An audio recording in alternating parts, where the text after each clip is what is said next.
আসামলৈ চেনেলটোত আপোনালোক সকলোকে স্বাগতম জনাইছো। আজিৰ ভিডিঅ'টোত বিভিন্ন ৰাজ্যৰ মাজেৰে বৈ যোৱা ভাৰতৰ কিছুমান উল্লেখযোগ্য নদীৰ বিষয়ে উল্লেখ কৰা হ'ল। অসমৰ ব্ৰহ্মপুত্ৰ নদীক বাদ দি এই নদীসমূহ এখন বা তাতকৈ অধিক ৰাজ্যৰ মাজেৰে একে নামেৰে বৈ গৈছে। গংগা নদী ভাৰতৰ আটাইতকৈ দীঘল নদীখন হৈছে গংগা নদী। গংগা নদী উত্তৰাখণ্ড, উত্তৰ প্ৰদেশ, বিহাৰ, ঝাৰখণ্ড আৰু পশ্চিম বংগ ৰাজ্যৰ মাজেৰে বৈ গৈছে।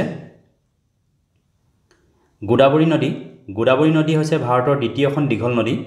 গোদাবৰী নদী মহাৰাষ্ট্ৰ, অন্ধ্ৰ প্ৰদেশ, তেলেংগানা আৰু ছত্তীশগড় ৰাজ্যৰ মাজেৰে বৈ গৈছে। গোদাবৰী নদীক ভাৰতৰ দক্ষিণ গংগা বুলি কোৱা হয়। কৃষ্ণা নদী হৈছে ভাৰতৰ তৃতীয়খন দীঘল নদী। কৃষ্ণা নদী মহাৰাষ্ট্ৰ, কৰ্ণাটক, তেলেংগানা আৰু অন্ধ্ৰ প্ৰদেশ ৰাজ্যৰ মাজেৰে বৈ গৈছে। যমুনা নদী উত্তৰাখণ্ড, হিমাচল প্ৰদেশ, উত্তৰ প্ৰদেশ, হাৰিয়ানা আৰু কেন্দ্ৰীয়শাসিত অঞ্চল দিল্লীৰ মাজেৰে বৈ গৈছে। নৰ্মদা নদী মধ্যপ্ৰদেশ, মহাৰাষ্ট্ৰ, গুজৰাট ৰাজ্যৰ মাজেৰে বৈ গৈছে। ব্ৰহ্মপুত্ৰ নদী অসম আৰু অৰুণাচল প্ৰদেশৰ মাজেৰে বৈ গৈছে। অৱশ্যে ব্ৰহ্মপুত্ৰ নদীক অৰুণাচল প্ৰদেশত অন্য নামেৰে জনা যায়। মহানদী ছত্তীশগড় আৰু উৰিষ্যা ৰাজ্যৰ মাজেৰে বৈ গৈছে। কাবেৰী নদী কৰ্ণাটক আৰু তামিলনাডু ৰাজ্যৰ মাজেৰে বৈ গৈছে। তাপ্তি নদী মধ্যপ্ৰদেশ, মহাৰাষ্ট্ৰ আৰু গুজৰাট ৰাজ্যৰ মাজেৰে বৈ গৈছে। চম্বল নদী মধ্যপ্ৰদেশ, ৰাজস্থান আৰু উত্তৰ প্ৰদেশ ৰাজ্যৰ মাজেৰে বৈ গৈছে। ঘাগ্গৰ নদী হিমাচল প্ৰদেশ, পঞ্জাৱ, ৰাজস্থান আৰু হাৰিয়ানা ৰাজ্যৰ মাজেৰে বৈ গৈছে। গণ্ডক নদী বিহাৰ আৰু উত্তৰ প্ৰদেশ ৰাজ্যৰ মাজেৰে বৈ গৈছে। তুংগভদ্ৰ নদী কৰ্ণাটক, তেলেংগানা আৰু অন্ধ্ৰ প্ৰদেশ ৰাজ্যৰ মাজেৰে বৈ গৈছে। মাহী নদী মধ্যপ্ৰদেশ, ৰাজস্থান আৰু গুজৰাট ৰাজ্যৰ মাজেৰে বৈ গৈছে। সবৰমতী নদী ৰাজস্থান আৰু গুজৰাট ৰাজ্যৰ মাজেৰে বৈ গৈছে। দামোদৰ নদী ঝাৰখণ্ড আৰু পশ্চিম বংগ ৰাজ্যৰ মাজেৰে বৈ গৈছে।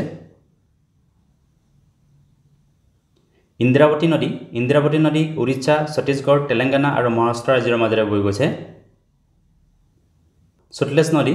সটলেজ নদী হিমাচল প্ৰদেশ আৰু পঞ্জাৱ ৰাজ্যৰ মাজেৰে বৈ গৈছে।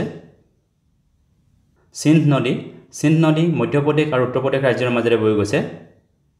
এখন সিন্ধ নদী হয়, আনহাতে সিন্ধু বা হিন্দু নদীৰ নামেৰে এখন নদী আছে। বেটৱা নদী মধ্যপ্ৰদেশ আৰু উত্তৰ প্ৰদেশ ৰাজ্যৰ মাজেৰে বৈ গৈছে। পেন্না নদী কৰ্ণাটক আৰু অন্ধ্ৰ প্ৰদেশ ৰাজ্যৰ মাজেৰে বৈ গৈছে। সুবৰ্ণৰেখা নদী ঝাৰখণ্ড, পশ্চিম বংগ আৰু উৰিষ্যা ৰাজ্যৰ মাজেৰে বৈ গৈছে। ৰামগংগা নদী উত্তৰাখণ্ড আৰু উত্তৰ প্ৰদেশ ৰাজ্যৰ মাজেৰে বৈ গৈছে।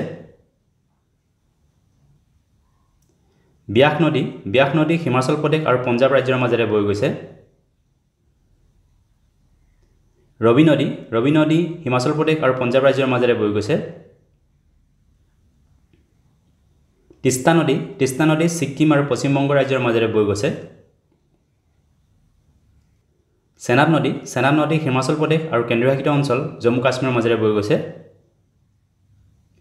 সোণ নদী মধ্যপ্ৰদেশ, উত্তৰ প্ৰদেশ, বিহাৰ, ঝাৰখণ্ড আৰু ছত্তীশগড় ৰাজ্যৰ মাজেৰে বৈ গৈছে। মহানন্দা নদী পশ্চিম বংগ আৰু বিহাৰ ৰাজ্যৰ মাজেৰে বৈ গৈছে। এইকেইখনে আছিল ভাৰতৰ কেইখনমান উল্লেখযোগ্য নদী, যি নদী একে নামেৰে এখন বা তাতকৈ অধিক ৰাজ্যৰ মাজেৰে বৈ গৈছে। ভিডিঅ'টো চোৱাৰ বাবে ধন্যবাদ। যদি ভিডিঅ'টো ভাল লাগিলে লাইক কৰিবলৈ, লগতে চেনেলটো ছাবস্ক্ৰাইব কৰিবলৈ অনুৰোধ জনালোঁ। ধন্যবাদ।